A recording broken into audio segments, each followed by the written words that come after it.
Hello বন্ধুরা, তো আজকে রবিবার, তো রবিবারে একটা ছোট্ট ব্লগ করে তোমাদের সাথে শেয়ার করছি। দেখো, চা বাগান দিয়ে যাচ্ছি, বাজারে যাচ্ছি। তো দুপাশে দেখো কত জঙ্গল, রাস্তায় উঠে গেছি। তো যথারীতি আমার জিনিসটা নেওয়া হয়ে গেল, কি রান্না করব সেটা। তো বাড়িতেও চলে এসেছি। তো ছেলে খুব ঘুগনি খেতে ভালোবাসে, তো ওকে আমি একটু ঘুগনি মুড়িও দিয়ে দিলাম টিফিন। তারপর দেখো ভাত বসিয়ে দিলাম এবং দেখতেই পাচ্ছ কি কি দিচ্ছি। আচ্ছা বলো তো কি করব সেটা জানতে হলে কিন্তু অবশ্যই ভিডিওটা স্কিপ না করে গোটাটাই দেখো। তো দেখো এদিকে মশলা বাটা, আলু ভেজে নিয়েছি, পেঁয়াজের বেরেস্তাও করে নিয়েছি, দেখো মশলাও কষে নিয়েছি। এবার হয়তো তোমরা বুঝতেই পারছো যে আমি কি রান্না করতে চলছি।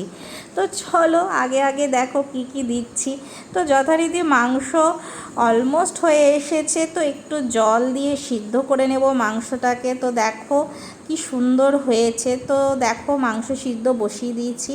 নাও এবার হাঁড়িতে আমি ঘি দিয়ে দিলাম। এবার তো নিশ্চয়ই বুঝে গেছো, দেখো মাংসটা কি সুন্দর হয়েছে না দেখতে। তো এবার তো তোমরা বুঝে গেছো আমি কি রান্না করছি। তো চলো, বিরিয়ানি। কে কে ভালোবাসো কমেন্ট করো কিন্তু। দেখো বিরিয়ানিটাকে আমি সুন্দর করে সাজিয়ে নিচ্ছি আলু, মাংস, বেরেস্তা দিয়ে। তো দেখো এখানে একটা জিনিস কিন্তু আমি দিইনি, সেটা কি দিইনি একটু তোমরা কমেন্ট করো তো, যারা যারা বিরিয়ানি করো। তো দেখো শসা পেঁয়াজ সমস্ত কেটে নিয়েছি। এবার বিরিয়ানিটাকে আমি থালায় দেব। উফ, অসাধারণ দেখতে হয়েছে। দেখো তো কেমন লাগছে দেখতে, খেতে তো খুব সুন্দর হয়েছে। তোমাদের দেখতে কেমন লাগছে অবশ্যই কমেন্ট করো।